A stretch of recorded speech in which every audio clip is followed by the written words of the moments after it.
എനിക്കൊന്നും കാണില്ല. ഒരു 10 മീറ്റർ മുന്നോട്ട് വണ്ടി ഉണ്ട്. അതെ, വണ്ടിയൊക്കെ ഇവിടെ എത്തുമ്പോഴേ കാണുന്നുണ്ട്. അമ്പ് സെറ്റ്.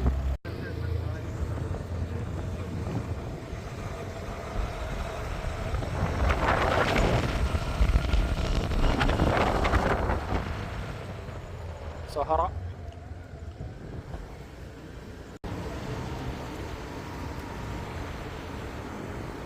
വലുതാക്കണം. പോയിന്റ് അഡ്വഞ്ചർ പോലെ തന്നെയാണ് ജിബ്ബേനുണ്ട്. ഇവിടുന്ന് അപ്പുറത്തേക്കുള്ള ഈ കര ചിലപ്പോൾ എല്ലായിടത്തും ഭംഗി ജിബ്. മലൻ്റെ അപ്പുറമാണ് നമ്മൾ പോയത്.